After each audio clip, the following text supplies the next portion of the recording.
losers take what happens to them in life and use it as an excuse on why they can't move forward, whereas winners, they take what happens to them in life and use it as fuel to move forward.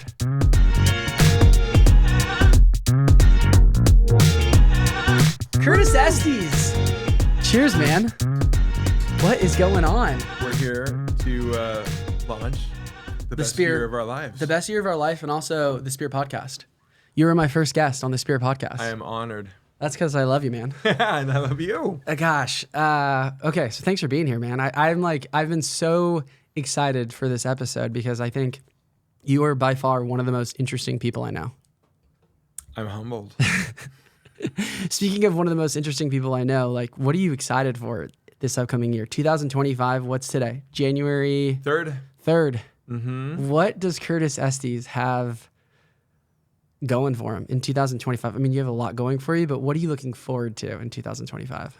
Probably the biggest thing right now is our longevity initiative. We're bringing together MDs, PhDs, and longevity tech CEOs 2 to 3 times every month, creating this community that we call the Anti-Retirement Club. And it's all people that want to live younger, longer.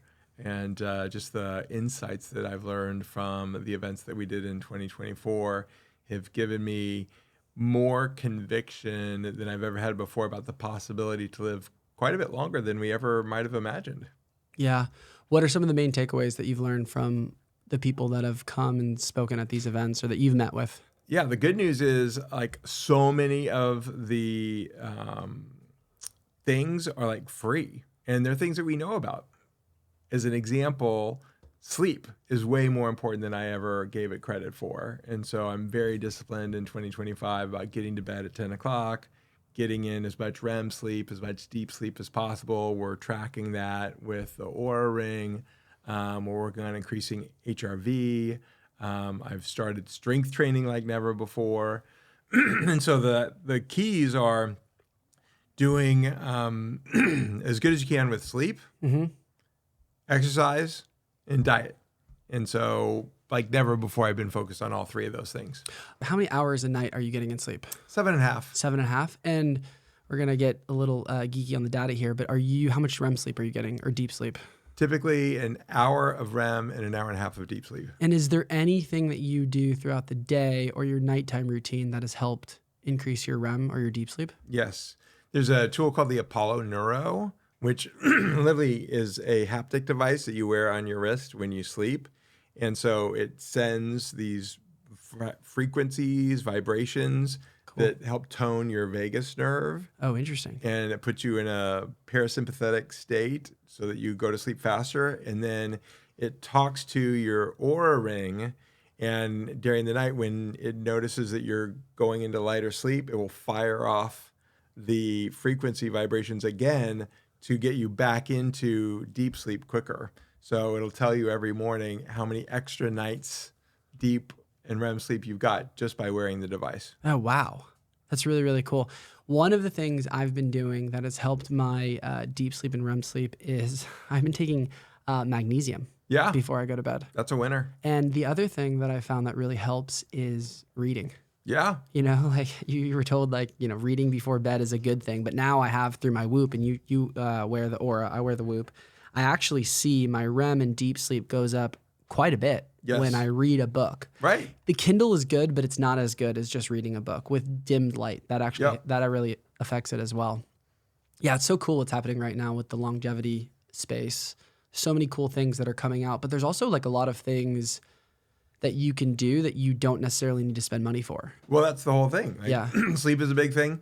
The other thing that I learned from the Oura Ring is just how impactful alcohol is. Yes. My alcohol consumption is plummeted. Really? Yes. I'm doing dry January right now. Oh, good for you. Yeah, I'm just trying not to do no alcohol this month. It's just, you realize how much alcohol affects you negatively when you wear these trackers. Right. And even 1 drink or 2 drinks, it still affects you. So that's one of the things that I'm doing this month is trying to completely cut out alcohol. Well done. Yeah. Speaking of cutting out things, I am on my 5th day of my 5-day Prolon fast mimicking diet. Oh, nice. Yeah, I've done Prolong. Shout out to El Nutra. Yoo-hoo. Yeah, Joseph Anton. How's that going? Awesome. Yeah. This is our 5th time of doing it. And the first time I heard about a 5-day fast, I thought, you've got to be crazy. I love food. Why would you ever starve yourself intentionally? But the research was so compelling that I thought, okay, when my wife said we should do it, I said, I'll do it. So that was January of last year. And it was way easier than I expected. Yeah. And so from my perspective, I'm going to be doing Prolon every 4 months for the rest of my life. And the research and data behind it is incredible. So for the audience that doesn't know Prolong, it's a 5-day fast. Correct me if I'm wrong, Curtis. 5-day fast. You start with 1,200 calories, give or take, and then they drop you down to 800 calories. And their food is meant to satiate you. Like, it's very limited calories, but you're still feeling satiated. And so the benefits from what I've read with fasting really happen after 72 hours. That's exactly right. The true benefits happen after 72 hours, but it's so hard to go 72 hours without eating. So Prolong, this fast, basically helps you get there by you feeling satiated and getting all the benefits of fasting while you're still somewhat eating. Absolutely. And it helps it helps reduce the muscle loss. That's a big part of prolonged fasting that is also a negative. So you're day 5? I'm day 5. Wow. Or do you feel like a superhuman right now? I feel good. Yeah. I remember day 4 and 5, I felt the best. You just feel so sharp. Very sharp. Yeah. Very clear. You know, it's so interesting too, because most religions talk about the importance of fasting. Oh, I think almost all religions do. Yeah, it's biblical, where like you're supposed to fast to help your mind, but you're also finding out through these companies that not only does fasting help your soul and help your mind, but also helps your body. In crazy ways. The most recent research was a journal Nature article last year that showed if you do Prolon 3 times a year for 20 years, obviously chronologically you're 20 years older. Biologically, you're only 11 years older. So just doing Prolon reduces your speed of aging by 45%. That's crazy.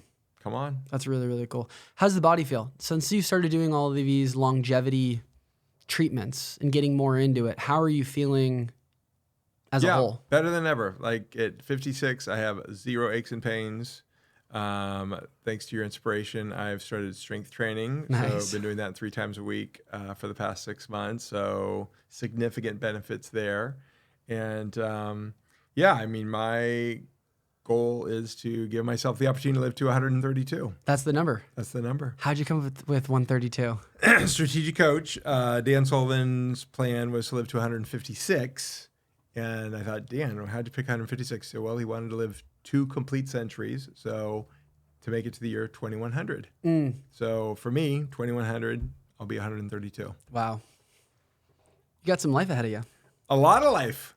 I think I don't know if that's going to be the norm, Curtis, but I do think our generation is going to live a lot longer than prior generations. What we talk about in the Anti-Retirement Club is the way most people think of longevity is the brain thinks linearly. So we think, oh, well, my grandparents made it to this age, my parents lived a little bit longer than that, and I'll live a little bit longer than them. So most people are thinking like 85, 90, maybe 100 is a stretch. And the point that the researchers make is that while the brain thinks linearly, technology isn't advancing linearly, it's advancing exponentially. And the brain simply can't fathom the ramifications of exponential acceleration of longevity. And so at this conference I was at, the average expectation for longevity was like 150. And while they didn't say that everybody was going to live to 150 or beyond, they said that whatever age you think you probably will live to, you should at least plan on the possibility of at least an extra vital, healthy, impactful 30 years. So 100, 132, I'm going to give myself every opportunity to get there. So interesting. And what's so cool about you, so you know, to the audience, Curtis, there's connectors and then there's super connectors. And you're a super connector. I feel like you know more people than anyone else I've ever met in my entire life. And what you do is you bring people together to learn and have fun and experience new things. And so this is just the newest, latest, and greatest thing that you're focused on. I mean, you don't work in the longevity industry. No. You work in financial planning. Yes. And you are bringing people together to learn about longevity. Yes. and you get the chance to meet so many interesting, cool people. Super cool. And so where did that come from? Like I've heard Malcolm Gladwell talk about this, that there's different types of intelligence. Have you heard this before? You have analytical intelligence, you have your ability to problem solve intelligence, and then you have like your ability to be like a connector and put different people together. You are one of those people that like, you just have the ability to put the right person with, like someone needs something and you're like, oh, I know this person who can go and help you. Like you have that intelligence that's off the charts. I mean, you're smart in all the other ones, but you have that intelligence that's off the charts with being a connector. Where does that come from? So my dad never knew a stranger. So anytime my dad went anywhere, he was talking to somebody, and it was typically somebody he'd never met before. So I was always admiring my dad's skill at that. And it first kind of showed itself in college at University of Kansas. I was very into politics. And so we would always want to get as many votes as possible. And so I would make a point of this was back when they had physical phone directories, and the KU directory was probably like this big. I'd make a point of knowing at least one person on every single page of the phone book. And if there was a page that I didn't know somebody, I would triangulate, oh, this person is a member of, SAE. I know somebody's at SAE. I'm going to have them introduce me to them. So so it started because I wanted to get elected to student government in college. But then I think the real sharpening of that happened with Strategic Coach 24 years ago. And they talk about the concept of unique ability. You've been doing Strategic Coach for how long? 24 years. Wow. Yeah. I mean, you introduced me to Strategic Coach, and I love it. Yeah. It's amazing. It's a great thing. Okay, so they introduced you to this concept of unique ability. And the idea is that we all have activities that we love to do that give us energy and provide never-ending opportunities for growth. And if you can identify those unique abilities, you're going to have more fun doing those things. And at the same time, you're probably going to be more successful doing those things. And yet, the average person is only spending 5 to 15% of their day in their unique ability. And the rest of the time, they're doing things that maybe they're good at or even excellent at. But if they're not passionate about it, that's what leads to frustration, depression, and burnout. At the same time, if you can get clear on your unique ability and set up your environment to spend at least 50% of your time in your unique ability, that's what leads to genius level results. So they shared this concept and said, yeah, I want to learn what my unique ability is. I assumed it was going to be something in financial planning. And so you go through the process and you get all this feedback from people that you know and that know you. And the consensus was all I was very, very good at financial planning. It was because my unique ability was actually meeting, befriending, and connecting superstars for mutual benefit. So 24 years ago, I thought, okay, well, how do I set up my environment to spend more time meeting, befriending, and connecting people for mutual benefit? So that's when we started doing the dinners. 24 years ago. 24 years ago. Wow. How did you come up with your unique ability was connecting people? So the process that you go through to determine your unique ability is you ask the question of, 20, 30 people, friends, family, associates, clients, mentors. What are those activities that you see me come alive with? Mm-hmm. What are those activities that, I'm especially good at? Because it's that combination of passion and skill. And the overwhelming feedback from all those folks was, you're just a great connector. And so I thought, hey, I needed to lean into this.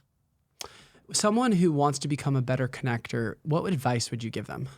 It all starts by just really taking a genuine interest in that person that you're sitting across from. Yeah, you are very curious. You're very curious to everyone that you meet, which I think that's a part of it is being genuinely interested, but you're just a naturally curious person. Yeah, and I know I can learn something from everybody that I meet. Mm-hmm. And I think your curiosity, right? Like people want to talk about themselves to a certain degree. They open up and they share. You learn a lot about them. And then your kind of savviness basically goes, okay, they're interested in this. I know someone in this field, or I know someone that can help them. And then you connect them. Yes. But I also think you're incredible at creating community. Yeah. Like how, oh, you're going to say something?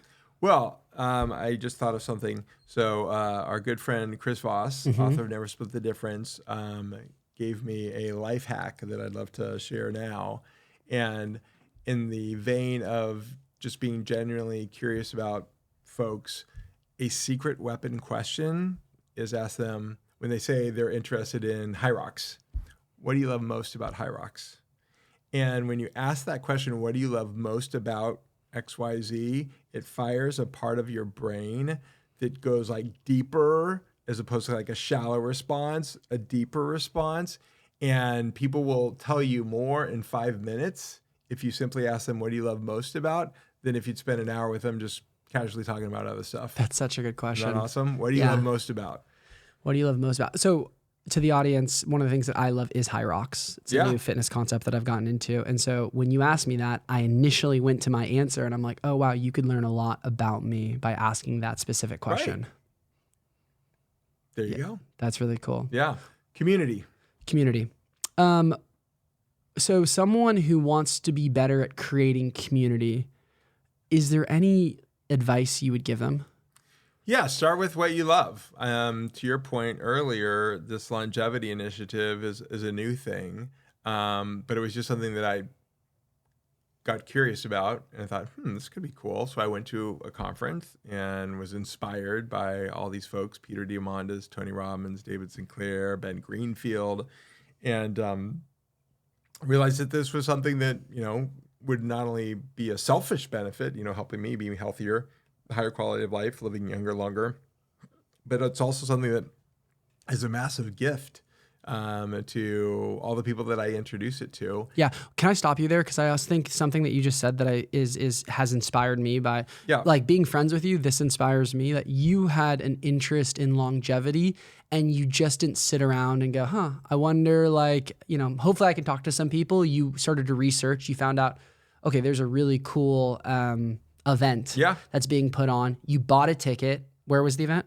It was the Abundance 360 conference. Local or in a different city? It was local. Local. So you just went to this event. Yeah. Not really knowing anyone, but being like, hey, I want to learn. I'll go to this event. So I think that's like another thing that's so cool is just like the ability just to like put yourself out there. Yeah, right? Lean in and open up doors. Mm-hmm. So that's really, really cool. Okay, so you leaned in, which I think is like another one of your traits that make you who you are. You went to this conference, learned a ton, and was like, okay, there's something here with this longevity. Right. And then knowing you, and I don't mean to put words in your mouth, but you probably were like, wow, I want to share this with other people. Yeah, what happened was I went to the conference. I realized that I need to plan on the possibility of an extra 30 years. And I thought, wow, there's a lot of ramifications to people living an extra 30 years. And I had 3 epiphanies. And the first epiphany was nobody wants to be really, really old and sick. And so I just thought, what are the things that I can do to make sure that I have every opportunity to live younger, longer, higher quality of life? And so I went deeper in it for that reason. But the second epiphany was nobody wants to be really, really old and lonely. And I thought of my own mother-in-law, who's 90 in Sacramento, living in the same house she's lived in for 60 years. All of her family's moved away. All of her friends have passed away. She's desperately lonely, but she refuses to move. It's this super sad situation. I just thought it's imperative that even now we're very intentional about creating a community of people that we'd love to spend as many extra years as possible with. So I identified the mindsets of the people I'd love to spend extra time with.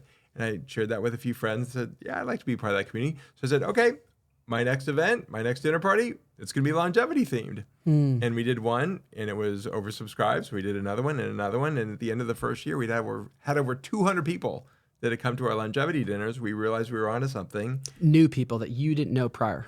It was some of the people you didn't know. Exactly. And then they said, hey, can I bring a friend the next time? And you need to meet this expert or this doctor. And so we just brought in this community, just kind of like mushroomed in a really awesome way. And then we went from doing one event a month to on average 2 to 3 events every month. And so we just leaned into it. And it's been super fun. What type of events, for people that haven't been to one of these, like what type of events are you throwing? And granted, they're probably, I've been to some of them, your events range from small dinners to big events. Yep. So the small dinners, we try to find really unique spots that people otherwise might not know about. So we have the Secret Table in Beverly Hills. We got a buddy with a great house in Bel Air. So those are great venues. Very unique experiences. Yeah. to larger stuff. We did for 3 years pre-COVID the suitcase party. Yeah. You waiting for me to say something on that? Well, I'd be happy to share more if you like. Yes, please share more on the suitcase party. So I heard about this idea of people gathering, and at the end of the night, somebody flies off in an airplane. I thought that'd be a pretty cool party, and so I just wondered, like, why couldn't we do a suitcase party? And so the concept is, you and Sarah pack your bags for the weekend, and you come to this private hangar. We did it at Van Nuys, and the stewardess greets you, takes your bags, give you a claim ticket. You walk the red carpet, past the step and the repeat, paparazzi, all that stuff. You walk into this, huge hangar, great music, great drinks. And at 9:00 last time, it was Miss California who clinks her champagne glass, cues the band to stop playing, cues the private jet to fire it up its engines, and she starts spinning this tumbler, because we've put everybody's name Oh, no way. in the tumbler. That's cool. And hopefully for the next one, Yeah. we draw Sarah's name. That is cool. And Sarah has 2 minutes to grab you and her bags and up to 6 of her friends, because she's getting on that jet, and you're going to Napa for the weekend. Wow. I didn't know you did this. That is so cool. Yeah. And then a second jet pulls up, and we pull another name, and they're heading to Vegas for the weekend. And then a helicopter lands, and we pull another name, and then going out to Palm Springs for the weekend. And then a Rolls Royce pulls up. We pull another name. You're heading out in the Rolls Royce. Wow. So our last event, 24 people left in a different mode of transportation than they arrived. That is cool. All for charity. That is really cool. Yeah, the suitcase party. So what a creative idea. events. Yeah, what a creative idea. Yeah, so you just have this ability of bringing people together for a lot of times it's once in a lifetime opportunities. Yeah, just something different, something fun. Well, I mean, I just think back at our friendship over the years. Like, we've done a lot of unique things together. I think back at the 24-hour walk that we did. Yes. Come on. Yeah, come on. Like, that's crazy. It was awesome. It was awesome. It was so cool. And I think it's like worthwhile jumping into. But you basically, I got to give you credit. You read this book. Yeah. You recommended the book to me. Yes. And you were like, hey, I want to do one of his challenges, which is the 24-hour walk. And I'm like, I'm in. Exactly. That's who you are. Yeah. So, tell the audience a little bit about the experience, the book, like what inspired it. Well, it's a story of a veteran who A Navy SEAL. Going out, on his, hopefully last mission, and his wife says to him, what if you don't come back? And he thinks, oh, geez, that'd be a problem. And he thought, what are the life lessons that I would want to leave for my kids, little kids at the time? And so he identified this series of challenges that would help prepare them for anything. And obviously one of the big challenges of his life is, well, what do you do when you want to quit? And so his thought was, well, we're going to teach our kids how not to give up by doing a 24-hour walk. And so probably about 12 of us started out. I think it was a little bit more. I think it was like, of us? Yeah, okay. 14, 15, 16-ish. So we started 7 a.m. at your house in Santa Monica. Yes. And we started walking, took Wilshire all the way downtown. And thankfully we had our friend Mario Del Perro, who founder of Mendocino Farms, hooked us up at Mendocino Farms every time we were hungry or needed to go to the bathroom. That was always the pit stop. You were like walking to a Mendocino for a soup, salad, or a sandwich. Or the bathroom. And then we got downtown, and then we took Sunset up to Santa Monica, walked back all the way to Santa Monica, and we got back around 10 o'clock, right? I think 10 p.m. or so. And then we did out and back hour-long loops from your house until 7 a.m. And you, me, and 2 other guys, finished. 4 of us finished 55 miles all in. I look back, and that was one of the cooler experiences that I've done in the last few years. That's why we're going to do it again. Yeah, I want to do it again. As soon as daylight savings time. I'm in. So basically, you walk for 50 minutes, and then you rest for 10. Yep. And you do that over 24 hours. Yep. I found the experience, the first half of it was incredibly enjoyable. Yes. It was so fun. Randomly, I ran into David Goggins, which is like the craziest thing ever. Like, what a coincidence. So David Goggins being this Navy SEAL who has multiple books, he's considered the toughest man alive. I've been like inspired by him over the years.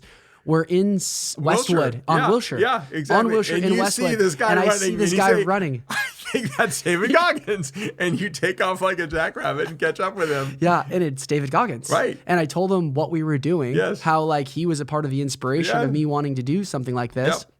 And he was great. Like, he was so nice. He took the picture. He was blown away that we were doing this. I ran with him for about a mile. I don't know. Maybe a little bit less. It was the best. But yeah, got a picture with him. That was really cool. So I remember the first half of that being so enjoyable. Yes. And then after the halfway point, you start to go, wow, there's a lot ahead of us. And that next 6 hours is tough, but the reason you do it is really that last 6 hours. Exactly. Because it's just putting one foot in front of the other. That's the lesson. The first half of it, you're chatting and talking with everyone.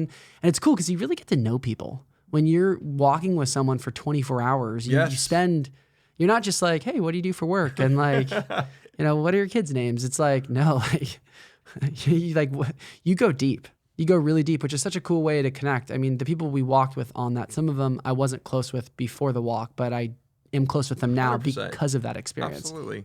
So that was so cool. And I feel like leaning into those types of things are some of the best parts of life. Just kind of saying yes. Right. Something's in front of you and it's a little bit out of your comfort zone and you just say yes. The default should be yes. The default should be yes. Especially with kids. What do you mean by that? So, until your oldest leaves the house, you really don't appreciate how quickly 18 summers and 18 Christmases go by. And our oldest went off to college last year. And so it's like, oh my gosh, I can't even believe that our baby is now an adult, on his own. And so it made me realize how precious the time is that we have together. And so a mentor of mine said, whenever your kids ask you to do something, your default should always be yes, because you don't know when the next time is, and they don't want to do that thing with you. So we were super excited to have everybody home for Christmas. That's awesome. Yeah. Is that in your book? You've written a book about how to be a great family man. Yeah, that actually is probably not in the book because that book came out a few years ago, but that book is Family First, How to Be a Hero at Home. Yes, that's one of your, 4 books that you've written? 5 books. 5 books now. Yeah. Couldn't find the 5th one, didn't have an extra copy.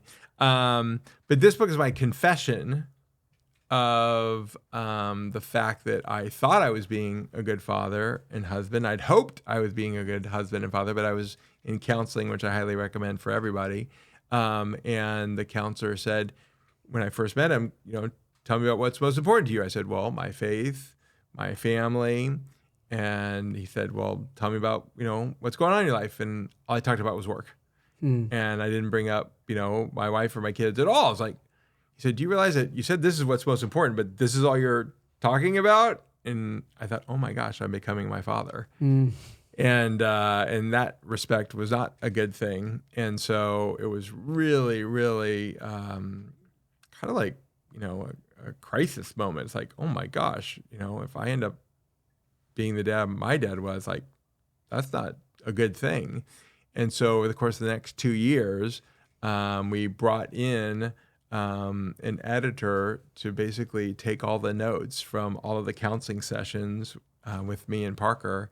And that's how the book ended up. Wow. And so it's literally all the things that I did wrong and all my efforts to this day to hopefully be a better husband and father. What are some of the takeaways? What are some of the main things that people can do that's low-hanging fruit that you're like, this has really impacted my marriage and family in a positive way? Yeah.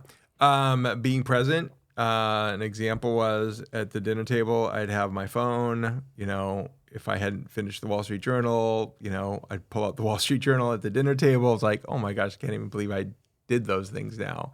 But just being present when you're with your family is priceless. Yeah. I mean, the kids know if you're present or not. And that's the feeling that they will take with them when they're a husband or wife or parent. And so, yeah, these are lessons that are caught, not taught. And so you need to, personify that.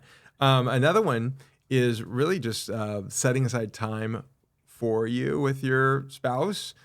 So when the kids were young, it was couch time. Like after dinner, the kids know mom and I are just going to sit here on the couch for, 20 minutes, 30 minutes just to catch up for the day. So just having that one-on-one time with your spouse. And now that the kids are obviously older, we're doing walks around the neighborhood. So most evenings we'll go for a walk around the neighborhood. And that's just so great to have that time. And this is a great lesson from Michael Kelly, one of my favorite authors. The way you become closest to somebody is by wasting time together. Oh, wow. Yeah. I like that. So just like literally unscheduled, no agenda, just wasting time together. Yeah. I heard Sarah say something recently, which was, you're really close with someone where you can just sit in silence. Yeah. Where you can just exist together, which I think that's along the lines of what you just said. Right. Exactly. Just being in each other's presence with no agenda, that you just appreciate being around this person. Absolutely. That's really cool. Yeah. That's awesome. Okay, so the other books. Can we go into those? Yeah, for sure. So the first book was Design Your Life. I've read this one. Come On, Your Life by Design. Come on. Yeah, I've always been a big goal setter, and as part of my financial planning practice, I'd share my goals because financial goals are one important part of planning, but by no means the most important. And so I talk about all the different goals that we have in our lives. And a lot of people say, "Oh, I'd like your help with that, being a better goal setter." And so, so I was doing that on a one-off basis, for several years. And then I realized, oh my gosh, it'd just be easier to put it all in one place. So, so that's how Your Life by Design came together. By the way, I've done this with you. You're an amazing mentor, coach, helper in this type of way to help you set better goals and to track them. Can we talk about some of the goals that you have for this upcoming year? Like, can we talk about like what's on your radar for 2025? Yeah, 100%. So I think, again, the biggest thing from a professional perspective is building out this longevity community. I don't think the longevity craze is going anywhere. And I'm just getting so much energy from meeting incredible speakers, experts in the field, to sharing them with my friends and growing this community. So that's going to be a big focus for 2025. How do you track success in that? Is that more like having an event once a week or having 2 events a week, or is the amount of people that are subscribed to a email list? Like, how are you judging success in that part of your life? I'm not really pressuring myself in that respect. It's just like, this is something that it's just, I can't keep the wave back almost. So, so we're not tracking that. We track a lot of things, but we're not tracking that in particular. We've got a great team. So we're doing the 2 to 3 events every month. That's the right cadence. So I think the big thing for the longevity is just leaning into it and seeing where it goes. Yeah. It's exciting. Yeah, for sure. Super exciting. On the family front, we're really, really excited about some of the trips that we planned. So one of the things that we do at the beginning of the year is kind of flesh out the calendar, and we put in the family trips first. And so we've got a trip to Amsterdam in June that's going to be amazing. Fun. Yeah, super fun. And then my son, my youngest son, wants to go snow skiing, and it's tough with the kids' schedules to do snow skiing during the academic year. So we're working on planning a summer snow ski trip to South America. Oh, that's cool. So if you have any tips on that, let me know. I don't, but that sounds very cool. That'll be a fun one for sure. So yeah, just really being focused on this time, precious time with the kids. And then we're recognizing that it's not that far till we're empty nesters. And so like, how can Christy and I go deeper together? And so one of the things that I mentioned to you earlier is this marriage interlude that we do every year, the best weekend of the year for our marriage. And so just being very intentional about drawing closer to Christy and supporting her in every way that I can, such that when the kids are out of the house, they weren't the entire focus of our lives. And we're like, hey, who are you? But we've got a really strong relationship, a deep connection that is only going to thrive more. One of the things that we're doing that's super fun is next week we're touring the World. That's the residential cruise ship where you can get an apartment on the cruise ship and like live there as much of the year as you want. Yeah. Whoa. Yeah. So one of my dreams is once the kids are out of the house to have a residence on the World. The World ship. Yeah. Wow. Yeah. So think of a cruise ship. Yeah. No, I with got apartments on it. And you can just jump on at any point because you own the real estate on the ship. Yeah. Oh, they're going to be in Fiji. Let's go to Fiji. And we've got an apartment there. That's cool. So you're going to go check out. Yeah. We're going to tour it for the first time. It's docking in LA next week. So we've got a tour scheduled. That's cool. I know. That's really, really cool. What are some of the habits that you're trying to embrace in 2025? Probably the biggest habit is the health habit. I mean, we talked about strength training and, above 50, if you're not throwing around heavy weights, you're losing 1% of your muscle mass every year. So I've really been excited about the 3 days a week strength training that we're doing. And then I just had my DEXA scan this morning, and I'm getting the blood test results back next week. So tweaking the supplements and all that stuff. So I just really want to position myself such that I have every opportunity I can to make it to 132. Yeah, which sounds like you're going to do it. By the way, you are really leaning into this longevity stuff. Why not? Yeah, no, it's cool. It's very cool. It's really, really cool. Well, but I've always thought of you as a healthy person. Yeah. Throughout the years. It's not like you're not healthy. Right, but I think there's levels. And like you've always been an athletic person, but there's levels of athletic people. And there's people that do High Rocks championships and they do an extra mile just because they're so enthusiastic. By the way, I am not qualified for the championship, but I have done High Rocks or two. And they're a lot of fun. Yeah, exactly. So on the longevity thing, another interesting sidebar is Celebration of Life. What's this? This is my most recent book. And I wrote this book after going to the funeral of someone I'd never met before. So a really good buddy of mine's brother was a fire captain here in LA, superhero, total stud, and he was diagnosed with ALS. And so he knew he was going to die, didn't know how long he had. And so over the 5 years as the disease progressed, I kind of vicariously, experienced it through his brother. And when he passed, I thought, I'd really love to be there to support you at his funeral. And so he said, yeah, of course, come. And so I go to this funeral. And what was crazy is when you have 5 years to plan your funeral, it's pretty spectacular. And so like from the moment you walk in with the bagpipes playing to the Bible verses that were shared to the songs that were sung, the two people that gave the eulogy were asked 2 years before he died, would you speak at my funeral? It was just extraordinary. And I thought like, this is an amazing funeral. And so I'd never even known the guy. And at the end of the funeral, like I was like deeply impacted. And like the whole day long, I'm thinking that was like the most amazing funeral I've ever experienced. And I went to bed that night thinking, I want to have a funeral that's amazing. And I woke up the next morning at 3 a.m. and I thought like, why not have an amazing funeral like that? So from 3 a.m. to 4 a.m., I wrote down every single detail of your funeral, of my funeral. Wow. And I woke up the next morning so excited about how great my funeral was going to be. It's like all day long, I'm thinking like, I am going to have an awesome funeral. I can't wait. Your wife and kids are probably like, for my funeral. Exactly. Kind of crazy. But at the end of the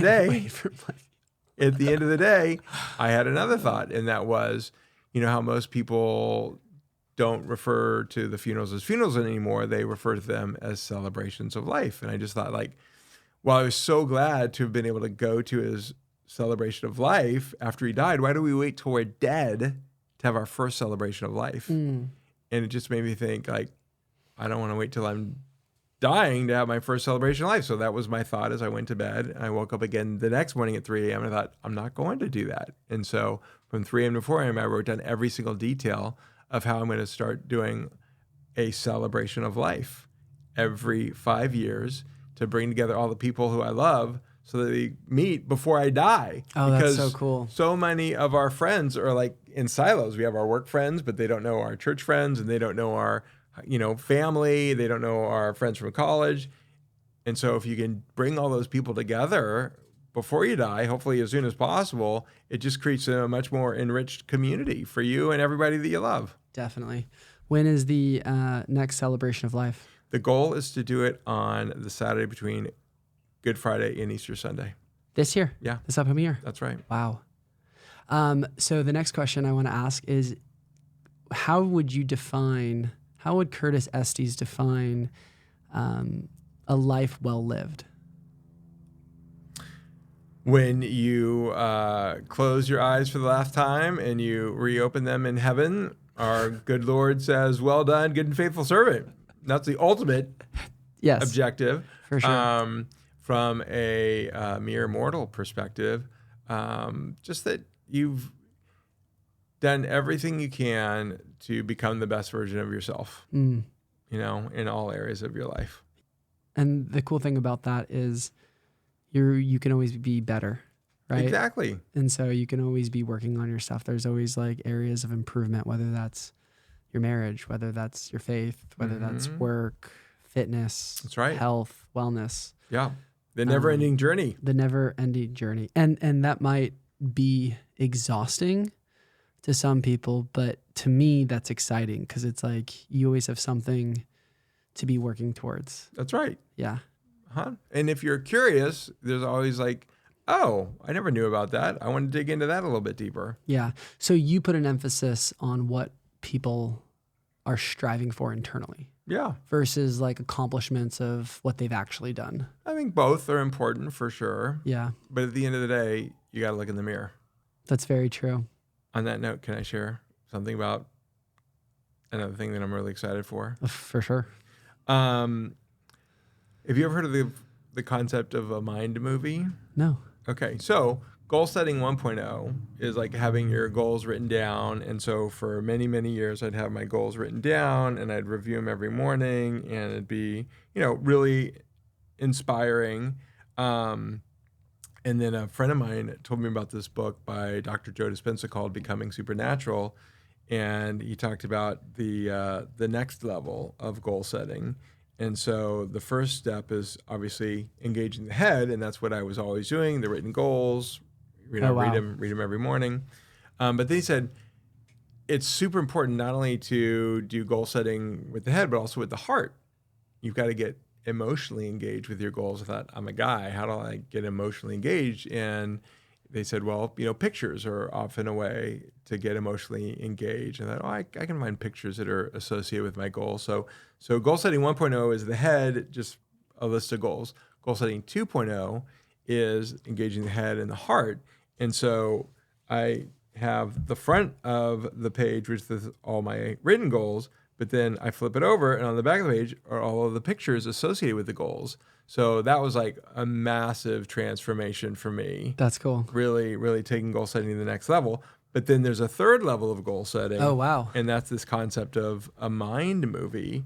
And the idea is you literally take the written goals and the pictures and you animate them and set it to music. So I now have a 5-minute mind movie that I watch to really take the head and the heart to the next level. Wow. Yeah. I've read that I guess we all have to read this quote, that you are more likely to achieve your goals if you write them down. It's For sure. Harvard did some study. Yeah. I think the statistics are like really high. I wonder what the data is if you create a movie and photos around those goals. Like it has to be, of course, even higher. 100%. Yeah, that's cool. Yeah. So we challenge all of our listeners to think about creating a mind movie. Yeah, that's cool. How often are you watching that movie? Every night. Every night before you go to bed. And when did you start doing this? I started it last year. But what I'm excited about is creating my new mind movie for 2025. And the mind movie of 2024, did you see a massive impact? So the goals that you set through the movie, were you more likely to achieve them doing that strategy? For sure, because what happens is the more you're focused on those goals, your eyes see, what you're thinking about. And so until you decide that you want to buy a new car, you never see it on the road. The moment you decide that you want to buy the car, they're everywhere. So it's like when you know where you're going, you just see so many things. Oh, this could help me get there. That could help me get there. This person could help me get there. So it's transformational. Yeah, that's cool. I don't know anyone that's doing that. I need to create one. Let's do it together. I would be totally down to do that together. We have not talked about your fourth book. Yeah. What's the fourth book all about? So I realized that one of the biggest concerns with the folks that I work with is that while they're very focused about how they want to make, more money for themselves, their fear is that that money might ultimately ruin their kids. And so just this whole idea of like, I'm working so hard to create all this wealth, but so many kids who are children of wealth don't really, do much with it. You have to have that internal fire that you and I have because we didn't grow up, with abundant wealth. And so I started doing some research in this. And what's interesting is that they found that most estate plans, 90% of estate plans actually fail. And they fail not because the people didn't prepare the money for the kids, because they didn't prepare the kids for the money. Oh, wow. And so one of the 3 sections of the book is all about how do we pass on not only our wealth, but also our values to our kids. And so for me as a father, especially now that the kids are getting older, it's like, how can I instill in them these values that I had, growing up as a poor kid on Kansas, when they've grown up in West LA, going to private schools and all this other stuff. So I think there's some really wonderful insights that we share in the book on how people can be much more intentional about not only passing on their wealth, but also passing on their values. What are some of the things that you'd recommend? Probably the thing that I've enjoyed the most is pre-inheritance experiences. In other words, we hope to be able to leave some money for the kids, but the worst time for them to experience in inheriting a big chunk of money is when you're gone. And so one of the things that we've been doing with our kids since they were young is like, all right, your mom and dad really believe in the importance of giving. And so we give, a tithe every year. And so help us figure out where we want to give this money this year. Oh, wow. So they're involved in that. They're involved in that. And it's not just about giving money, but also giving our time. And so a really fun story is through our church, we've been building houses down in Mexico. And so we thought, gosh, that'd be such a great experience to do with our kids. And so Christy and I are like super excited to do this. And we say, hey, kids, we're going to have this amazing experience next month. We're going to leave down on Friday, go down to San Diego, and we're literally going to build a house for a family that's homeless. And we were shocked when our oldest, who was maybe 13 at the time, said, I'm not going. And we said, why aren't you going? He said, you're stealing my weekend. And we realized that, we're not doing the job that we wanted to do. We're raising spoiled brat, entitled kids. And so we said, well, young man, you are going, and we'll just see what you think. And what's so incredible about having these, pre-inheritance experiences is by the end of the weekend, he was on the roof hammering in the shingles for the roof. And when he was done, it's like, this was amazing. We literally built a house for somebody that didn't have a house before. And so providing kids at every age pre-inheritance experience is a really good gift. Yeah. I also think going on missions trips or going on charity trips is so important for kids. Getting out of their bubble, whatever that bubble is, and going to a foreign country or getting out of the bubble. Like you don't have to go to a foreign country. You could just go down the street, or into a different state. And that experience of doing that, I'm just going to think about myself and talk about myself. Like I was very fortunate where I went to a Christian school and they had a missions trip to China where you could go, you raised money. People were kind enough to donate to me going to China to go teach English in rural schools in the middle of China, which was such an incredible experience for me because I went out there and I was around these kids that just had nothing. And we're talking about like poor children. And they were just so full of life. They were so happy. I'll never forget sitting on the playground and this boy just had noodles and an egg. And gave me his lunch. And you can't deny like a gift and like that's like a thing in China that I guess is like A taboo. a total taboo. Like if someone gives you something, you have to accept it. And so I remember he gave me his lunch, and granted this kid doesn't have much, and he's giving me his lunch, and I sat there and ate his noodle and the egg, and I'll never forget the experience. Obviously. And so I know I'm talking about it now. Yeah. Actually, I think I wrote my college essay on that experience.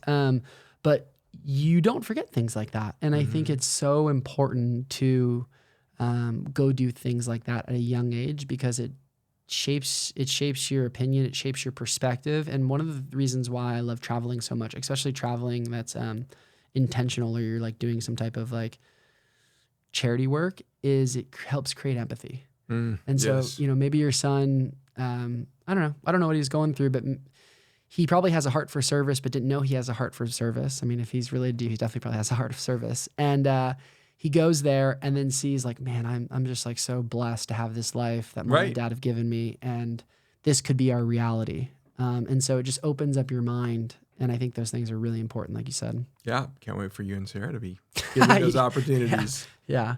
That's cool. That's cool. What are I think about that actually. I don't even have kids at this point in my life, but I do think about how that's something that I've noticed that a lot of the people I've come across that come from money, it's hard for them.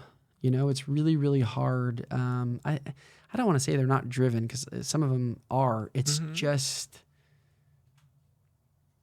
it doesn't seem to translate as in, mom or dad or whoever was very successful and then they've gone to the best schools, they've had all the opportunities, but it just doesn't translate. And so that's something that I think about all the time is like, can a child only get to that level because they've dealt with so much adversity that it's created perspective where they have a little bit of a chip on their shoulder or I think it's harder for kids. Yeah, it's but I think like but it's not impossible. It's not impossible, but I think it is harder because I think I've read like Rockefeller talked about one of the greatest gifts you can give a child is giving them adversity early on in life. Yeah. And we haven't even gotten to your story, but I know you dealt with a ton of adversity early on in life, which I did too.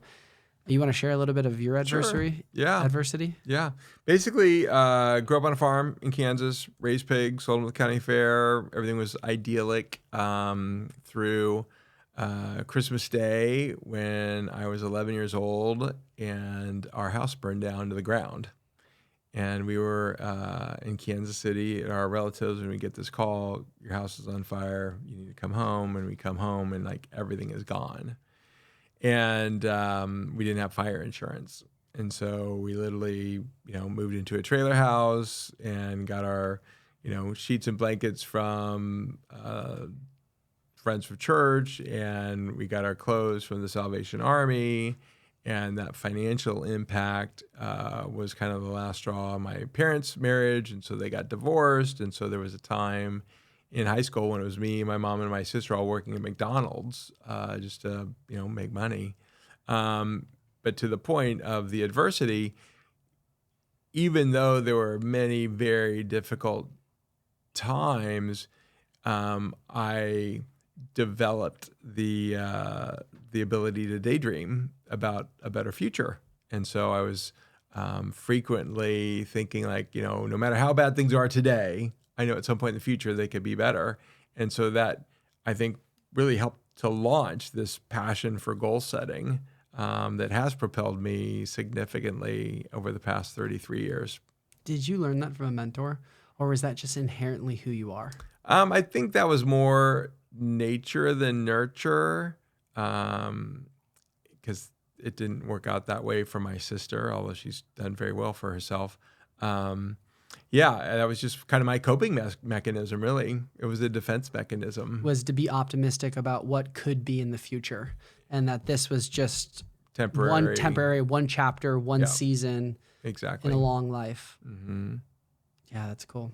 because it's so interesting to me how like one child can have that perspective, but then the other child has a different perspective, and they go down completely different roads because of the way they see what has happened to them. Yeah.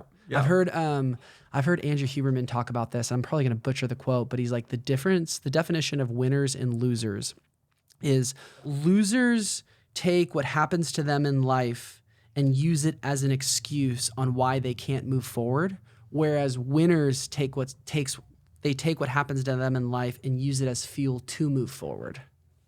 That's awesome. That's pretty cool. That is literally, and Huberman says this is the definition of winners and losers. And it's such a cool perspective when you look at it from that lens of like, hey, are you going to let this define you in a positive way or a negative way? Because I mean, God gave us free will. So it's your decision on whether or not you want to use this for the good or for the bad. That's right. You know, life's all about perspective. And I think going back to your childhood of like, you went through some hard things, but your perspective was, I'm going to use this to fuel me forward. That's right. Yeah. Yeah. And it is that.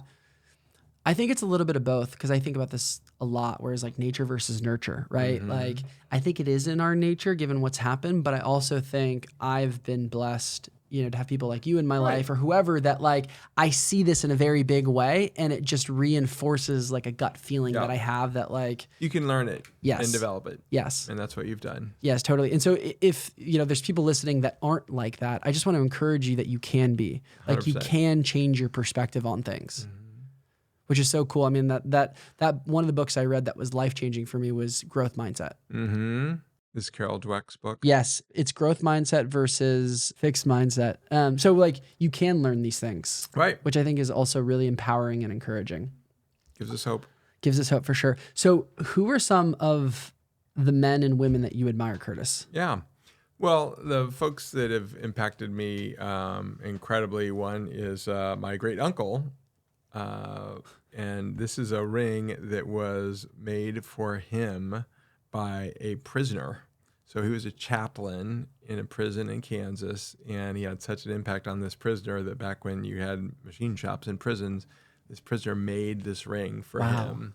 So, so yeah, he had an incredible impact on my life. He was really the kind of like the Christian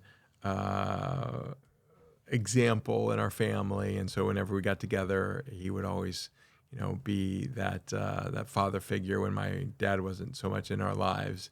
And so Uncle Jim inspired me in so many ways to be the man I am now, and the husband and the father. Another gentleman who really inspired me in so many ways was the gentleman who ran Northwestern Mutual when I first started. And it was funny. I knew I wanted to do something entrepreneurial in college. I knew it wasn't going to be publishing. That was the business I had that got me out here for the first time. And so I thought, gosh, you know, I want to do something entrepreneurial, but, you know, how do I figure out what to do? And so I was at an entrepreneurs conference at KU, and this young guy who loved what he did spoke, and he just inspired me. And I thought, I could probably do that. And so I went up to him, and after the talk, I said, listen, I have no money, but I think I could be good at financial planning. Is that a problem? He said, no. And I said, I'd like to do it in Los Angeles. Is that a problem? He said, no. And so he introduced me to the guy who'd just taken over in Los Angeles. What drew you to Los Angeles? I'd spent a summer here. I had a publishing company with a couple guys who had met in Washington, D.C. during an internship the prior summer. And this guy was just starting the office, and so I couldn't get a meeting with him. And so there was another office in Los Angeles, and I got a meeting with them, and they, you know, made me do all the interviews and all that stuff. And they said, listen, you know, this is a really tough business. It's tough for anybody. It's especially tough for someone right out of college. And we just think it'd be impossible for somebody like you who doesn't even have a network in Los Angeles. So if you really want to do financial planning, you should go back to Kansas.